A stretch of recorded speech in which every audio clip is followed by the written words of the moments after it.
Betty, welcome to the Childhood Potential Online Montessori Conference. I'm really glad that you have accepted to be one of our speakers. Great to be here. Perfect. I will say a few words about you and then I will give you space to maybe add something more.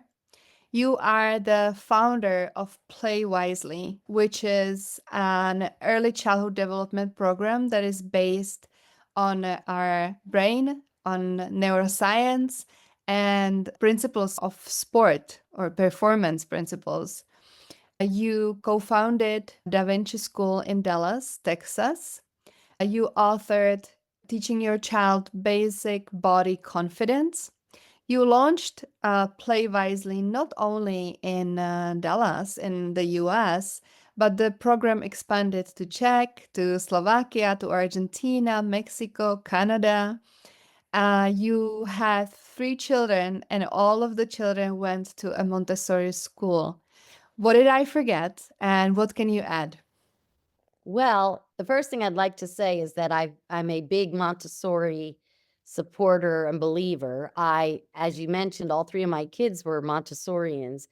And I often say in my lectures that if Maria Montessori, who was the first female doctor in the country of Italy, and if she had access to the science, the neuroscience that didn't actually come until the late 1990s, early 2000s, if she had access to that, she would have invented Play Wisely. I'm based on the same exact kind of developmental scaffolding principles. And we're most well known for that birth to 3-year-old space of age, but we do go up to age 6 in our methodology. And so I think that's an important thing. And also when you mentioned about sport, this is really interesting because I was training at a high level as a gymnast when I grew up. And so I never babysat, never changed a diaper. And so when I had my first child, my husband was an Olympic gymnast. So I was an All-American, very high level, trained 10 years, 4 hours a day, 6 days a week. And so when I had this baby right after we retired, we laid the baby on the bed and looked at it and was like, what are we supposed to do with it? So we assumed in the marketplace there would be all the detailed information like we had access to as athletes. We had biomechanic experts, we had great coaching, great equipment. All of these things were at our disposal to be the best we could be. And I couldn't believe that there was nothing there but sleep, eat, discipline. And I was like, well, there must be a human development or a human, something to help with. I didn't know what actually, but I just thought there should be some kind of a coaching manual. So that was the first seed that was planted. And that was back in 1981. And if you would have told me that I would have ended up here, I would be so shocked. But I love what I do and I love my approach. If this had been invented by PhDs in a university that do have access to this science and understand it, I'm not sure they would do what I did, which was get on the floor. I mean, we're going to play, we're going to be on the floor, we're going to play hard, we're going to have a great time. It's got to be very positive coaching and, you got to do it intentionally and with love and excitement. So, yes, I think that the fact that it was developed by a gymnast makes perfect sense because I understood the natural environment for playing, which is with balls on the floor, lots of interaction, lots of excitement, and those kinds of things. So, yeah, that's just the other little thing I would add. Perfect. Today we are supposed to talk about the importance of motion. We actually call this session that babies and toddlers don't learn to move, they move to learn. Do you want to start with this? Like why this cover of the session? Why did you call it this way? Well, I found this in a book that I read when I started saying, well, if it's not out there, I'm going to at least research and see if there's a method that I can, kind of discern or glean from the sciences. Well, back in the 80s, there wasn't very much, but I did come across, I believe she was an occupational therapist, which is a special kind of therapist for helping children with sensory integration issues. And she she mentioned that in her book, and it just wow, like it just blew my mind because I did always observe my infants, my babies, like in the sense of they are just so cute and huggy and squeeze and love, and but I never stopped to think about the biological mechanism of a little human. Like, take away all the culture and the language and the sweetness and the cuteness, and let's look at that baby as a biological organism that has to develop, and then I could see it.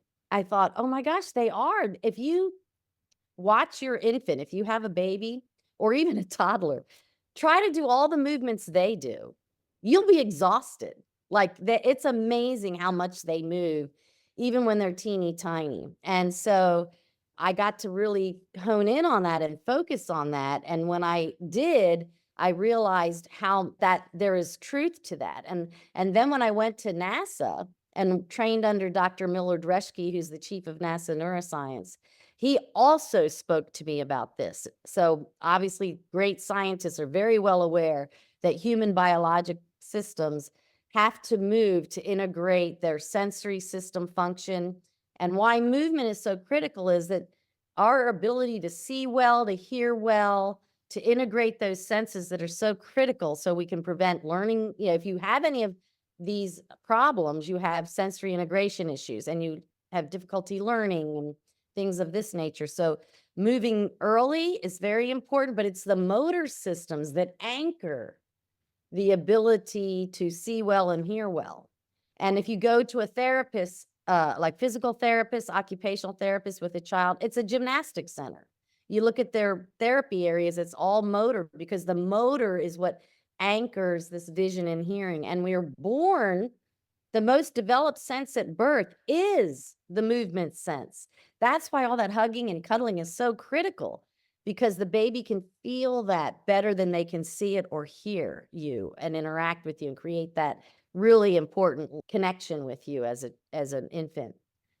So, yes, it's a very exciting thing to see and to kind of change your mindset when you're looking at your baby. Always love them, of course, but there's another way to look. Are they moving enough? And then look really in detail, like what are they doing when they're shimmying? How is their hand motion? Is there something I can do to help promote that movement that they're trying to express that must be very important? Mhm. Yeah, you talk about observation. What do you think are the most critical milestones or the movements that we are looking at, or what are we actually looking at? What do you recommend to parents to look for, That's how an they can excellent support? question, especially for infants, because obviously you can't ask them a question. So we tell you to look very carefully at their eyes, breathing rates, and also limb motion. There's one book that I read that talked about 5 different attention states in infants and young babies. And so there's usually in the morning, but it can be other times of the day, but keep an eye out. Like, look, when your baby's calm, look and see in their movements. Are they calm? Some babies are just very calm and they have what they call a quiet, alert state, and you want to connect with them visually. Then other babies might be more motion and might have more excitement and more facials and things of that nature. So you have to get to know your own baby. So by observing, and like I said, and some babies will, when they are very alert, they'll breathe quickly. Other babies might be real passive and quiet, and it's okay. It's just their temperament. But it's important for you to observe their vision, body motion, facial expressions, and breathing. And that will, then you'll start to recognize these different states throughout the day. And you'll see there's a time period where they seem to want to move more. There may be an alert state where they want to interact more, like just to be with you present and talk. And even infants talk. You do the back and forth, the volley that they talk about, which is so critical. So yes, those are the things to do and how you can observe more intentionally to help develop your baby's natural alert states. You talked about why it's important that the babies move. Does it go well together also, like that they get increased sensory interaction when they are moving and when they interact with the environment? Oh, it's everything. It's absolutely everything. When they're, now they say the babies have to sleep on their back. So it's, they'll say, oh, make sure they have some tummy time. They need really a lot of tummy time. We live in a gravitational environment, and the brain requires gravity in order for these sensory systems to turn on and tune in properly. So you need to get that baby on their tummy. And if you have a baby that's having trouble or seems to be very fussy, if you try to put them on their tummy, we recommend going slowly. So first with your chest, obviously, but then you can be laying on the couch with your baby on your chest so that they still feel that confidence, but you're moving closer to the ground. Then you can use mats or even like a couch cushion and put a towel under it and have them so the full force of gravity is not pulling on them, which feels really heavy to them. We have already, at our ages and by the age of 2, fully integrated the gravitational vector into all of our joints, our muscles, proprioceptors. So we move around like it's no big deal. But to a baby that comes out of a floating environment, it's like, wow. But that gravitational integration is so critical to sensory system development. So as I said, if you have a fussy baby, start with your tummy, then you lay down slower. Then you can put them on like some sort of an inclined surface so the full weight isn't there, then slowly to horizontal, then finally to the ground. So you can developmentally and incrementally lower them to the ground. And then from birth, they have a reflex. And what we do is we put our thumb on the base of their sole of their foot, but make sure their toes have that natural, um, digging into the ground, which is where they are. You don't push them, but you have one leg that's extended and the other one's a little bent. And you let the baby, because they're feeling this pressure, they'll just reflexively push against it. And that will propel them forward. And then you switch positions. And this is all natural. You just have to reposition their arms because their arms are not as developed as their legs in the very beginning, as far as being able to reposition them. That's another way that we like to really make sure, because it's the tummy time is absolutely critically important to their development. Mhm. And every time they move, by the way, they hear things. It might be little, it's little, but they're integrating their hearing with their vision and they're seeing and things are moving in their environment. Even though it's tiny, it's still stimulating and turning on those receptors. As I mentioned in our pre-interview, another thing to observe and think about is that our eyes don't see, our ears don't hear, and our skin and muscles, they don't feel. What they are gravity detection devices using a different sensory method um, to capture information about their environment. It's goes in, and how clear it goes in, how well you stimulate those sensory systems gives cleaner data to the brain. It's the brain that then integrates that information and it projects it back out onto the visual field or psychosensory field, and it's the brain that sees, hears, and feels. We've got to be sure we're very intentional, but through play, with making sure you're observing their vision. What hearing input are they getting? Is it too much? Is it too little? And opportunities for them to feel their bodies on the front, on the back, in the sitting position eventually, um, and through crawling. So all of those things are super important, and those are all connected to that very important critical observation piece. And just being aware that gravity, while we just move in this environment like it's nothing, for infants, it's they have to get into the gravitational environment. And one of the therapists, they have a term for it when kids have difficulties. Um, interacting with the environment and learning disabilities or whatever, some children are diagnosed with what they call gravitational insecurity. And what that's saying is they're just not comfortable in the gravitational environment. And there again, going back to, whenever possible, don't have a bunch of, cute dresses and heavy things on their bodies, and make sure their shoes, they aren't using shoes all the time. They need to have their feet, on the ground and feeling very clearly where their body is and balanced for balancing, etc. Mm, do you have some tips for some purposeful play with infants or some simple daily activities that they can incorporate to promote healthy brain and motor development at home? Well, and one of the things I always like to say on this topic is what I feel like, again, which I think is very Montessorian of our method, is we take old ways of playing. So, we hug and cuddle. Grandma does the, limb motion of the legs and the feet. Dad throws baby in the air. So we created an actual little warm up to make sure that starts with a baby massage, which is touching every part of their body and rubbing it, not lightly, because light touch can ignite the fight or flight response. You want to do a nice firm massage. And when you're doing it, spend a couple seconds on each part of the body and name it: head, cheeks, nose, shoulders, and then, just so a baby massage, belly. Then when we're done that, that's the skin sense, which is called the somatosensory sense. So when you're doing this massage, they're they don't even know they have a body, but they're feeling. It gives them a chance to turn on and tune in each of those different specific areas, and you're giving a specific name to it. It sort of helps the infant sort of realize they have limbs.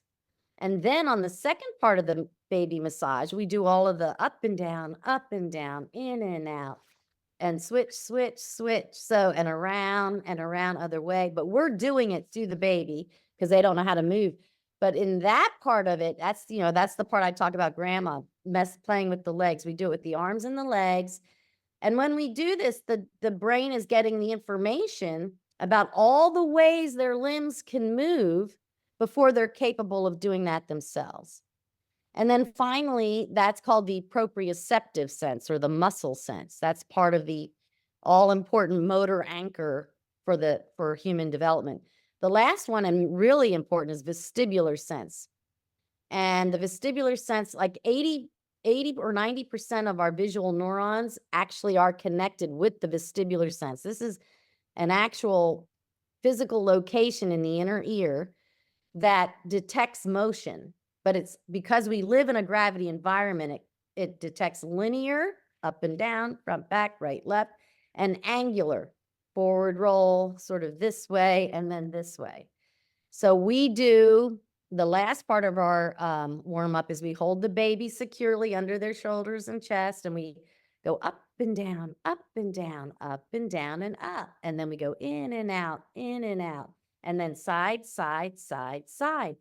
And then we hold them very carefully and we do down and up, side to side, turn, turn, turn.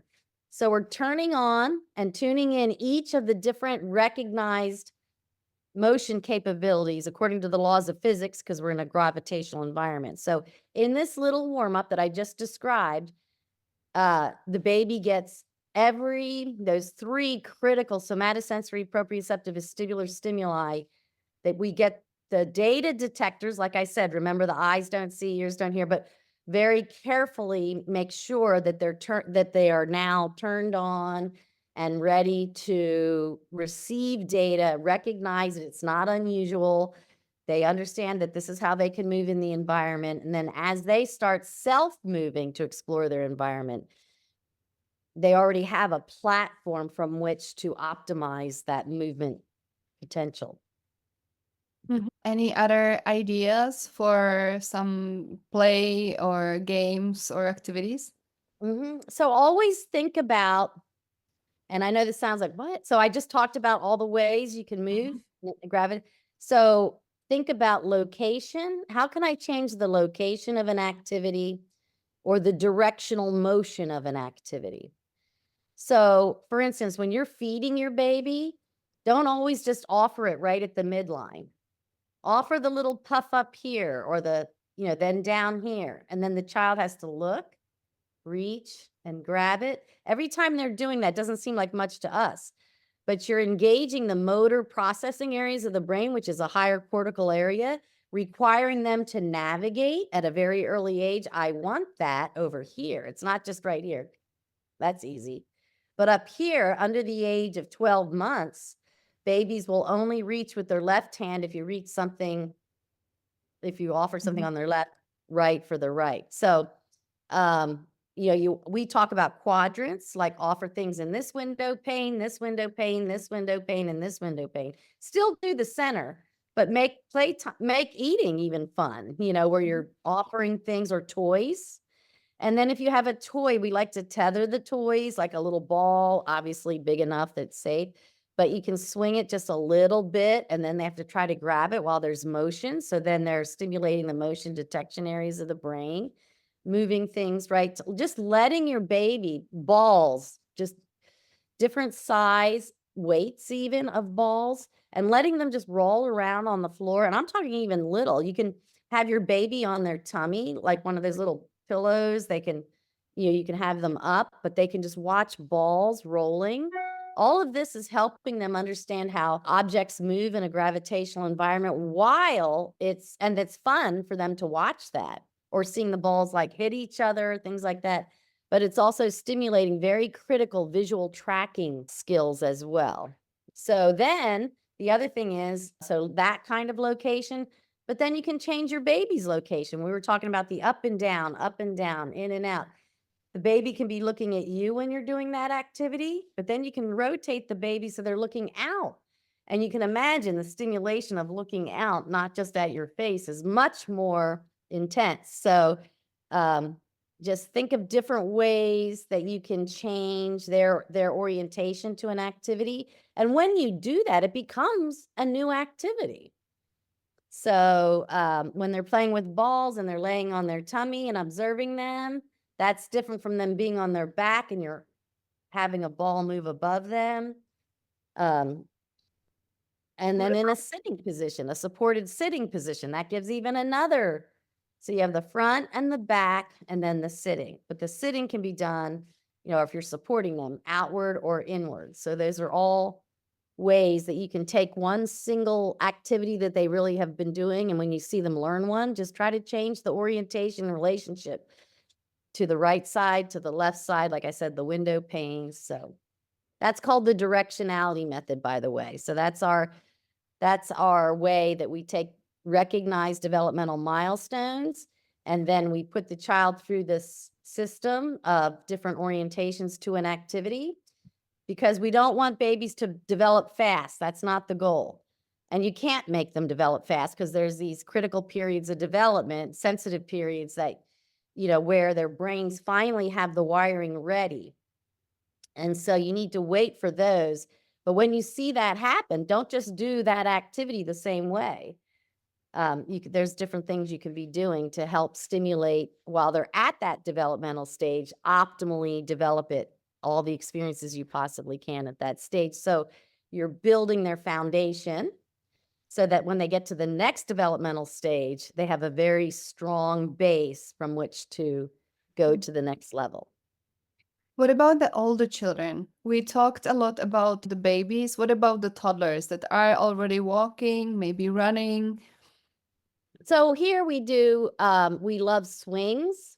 Again, that's the vestibular, but instead of just going front and back, try to find swings that can go right to left.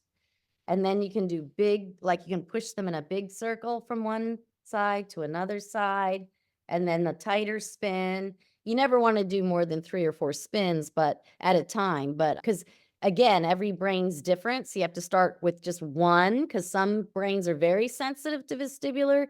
Other brains need lots of stimulation. So it's definitely based upon the child. So you need, again, the observation so key. You've got to learn your own baby's natural temperaments and what they like to do or not like to do. And the older ones, I really do a lot of surface stimulation. So, say they're just new walkers or runners, you wait. So, when they're first walking, obviously their hands are up. And then eventually, when they become mature walkers, their arms, you know, go down to their sides. And we can walk uphill, downhill on stable surfaces, which is the regular ground. But then we use unstable surfaces. And we use a trampoline bed for this. And once they're good walkers, we just have them take a ball from one side to the other. But having them walk on this unstable surfaces is helping them learn where their center of balance is, and it stimulates and exercises that. We use balance beams, so a restricted surface, and then we do and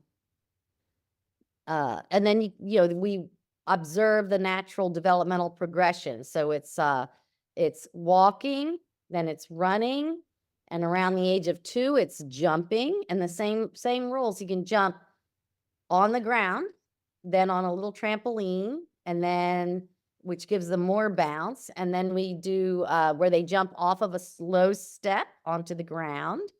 And so we just very carefully, progressively develop the jumping skill through all their, natural levels of jumping. And then there's uh, the ability to stand on you're standing on 2 feet, and then they can jump off and try to encourage them to land on one. And we use mats on the ground in order to do that. Then they can start standing on one mat with one leg, but then swing their legs to land on 2 mats. So it's we call that the coordinated feet activities. And then we go 2 feet to 2 feet, and then 1 foot to the opposite foot. That's called a leap. So we take these very natural progressions and integrate all the things. The way I put the coordinated feet activities together was through my experience as a dance, through gymnastics and dance. So some of the 1 to 2 is called an assemblée, 2 to 1 is called a saison. Then there's the jumping and the leaping. And so, but then a child, by the time they're 4 and ready to hop on one leg, 1 to 1, they will have had all of this experience about how to use their body and mobility of movement through space using different combinations of coordinated feet activities. So if you just think, like, no matter what the child is doing, try to think in terms of, like I said earlier, location. What is their position in space? What is their relationship to an activity? Can you change it? Then, can I have that child run up to a ball and kick it? Not just kick it in front of them, but run up to a ball and kick it? Can the child stay where they are? Can I roll the ball to them and they can kick it? So, or can I roll the ball sideways and they can run up and kick it while the ball's moving? So, those are all the progressions of um, ball interactions. So, always thinking location and directional motion and learning to observe your child. Obviously, again, going back to the overarching observation, I just want to say this because I'm talking about a lot of movement, a lot of interaction. You never obviously want to push your child, ever. The great thing about toddlers is that they'll let you know when they've had enough. So the minute you see them, they're not having fun, stop, because you want them to play the next time. So um, so just be sure that, remember, you don't use your adult mind. And if you have a sports background, you don't want to imprint that on your child, baby yet.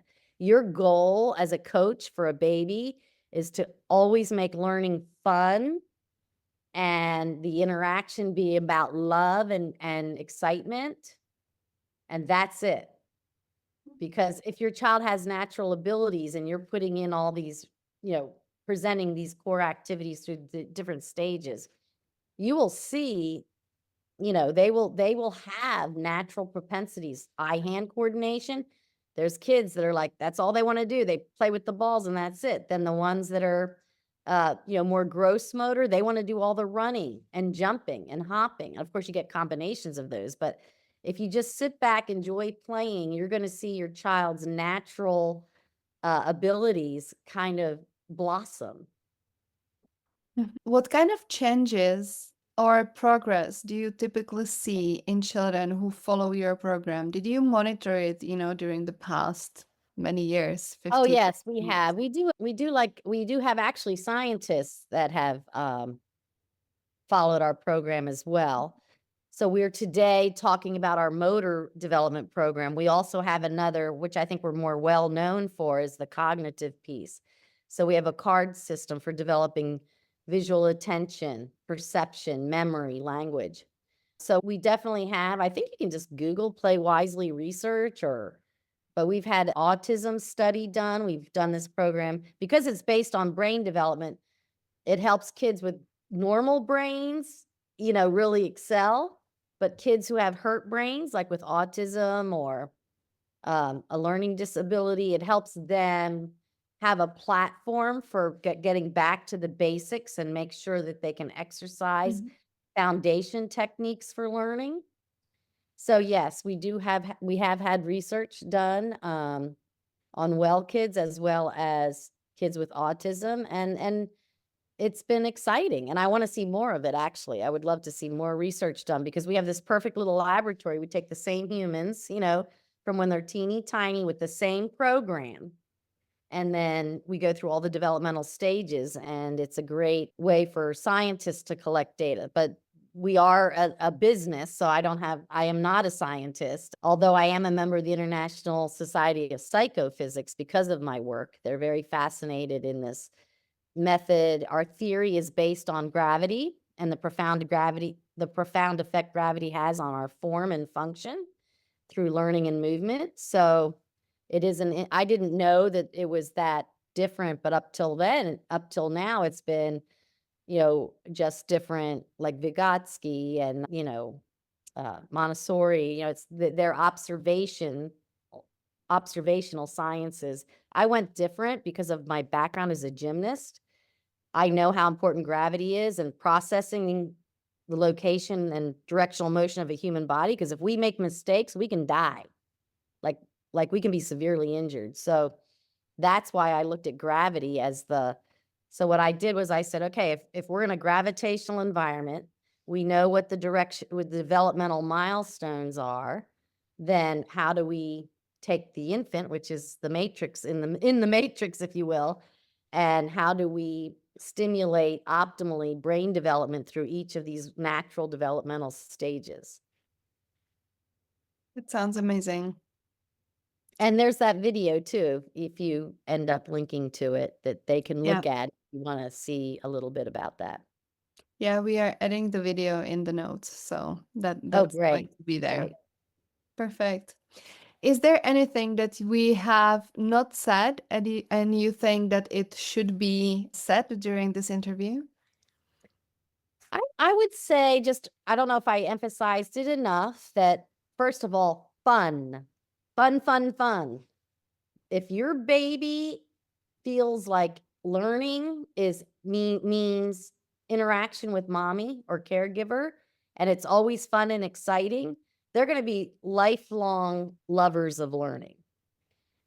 Number 2, most important thing, we just have a habit. In fact, some scientists think it's an instinct to compare your children to other kids. "Oh, mine's doing this," or "They're not doing that," or "My kid's not doing that, but they're doing this." Do not fall into that trap because I've had that amazing experience of my own, which was I was a high-level gymnast, and then I had 3 daughters. The first daughter learned to walk at 8 months of age. Mhm. So in my mind, I'm like, "Oh, she's gonna be a great athlete." Second daughter, lazy. Like, that's how I looked at her. Oh my god, because she could. I mean, she stood, she was fine, everything was perfect, like, she just didn't wanna move, like, she didn't wanna walk. She was moving, she crawled a lot, and which is great, and she, shimmied around, but she could have walked, and she didn't. She didn't walk till she was, like, almost 15 months old.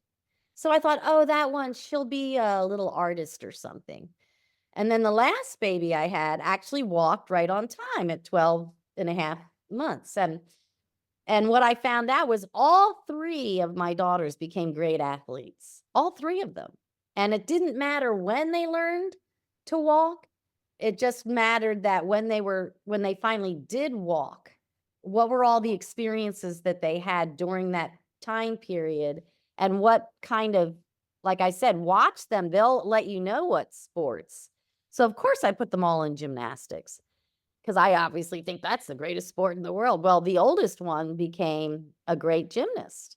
Then the middle one, she loved cheerleading and she, dance. And then she also, with the middle one, oh no, I'll never forget. We went to a rodeo. So I'm in Texas, and I don't know if you've seen rodeos where they do the animals and the cowboy hats. We took her to a rodeo and she watched a girl take a horse and go around the barrels. A little girl with long blonde hair just like her, and she went, "I wanna do that." And I just went, "Oh, no," because I saw in her eyes the passion that I had when I saw gymnastics for the first time, and I was like, "I wanna do that." So, seriously, we spent the next, almost 20 years of our lives heavily involved in the horse world, which if horses weren't on the planet, I wouldn't have missed them.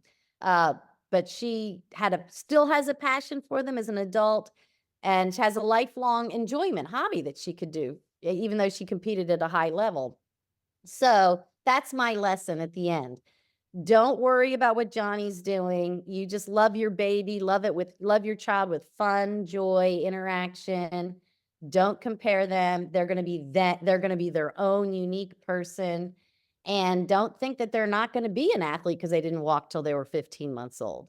Actually, shockingly to me, you know, um, really doesn't have a bearing on it. It's the brain has a timetable through genetics and opportunity that when it can express all these developmental milestones.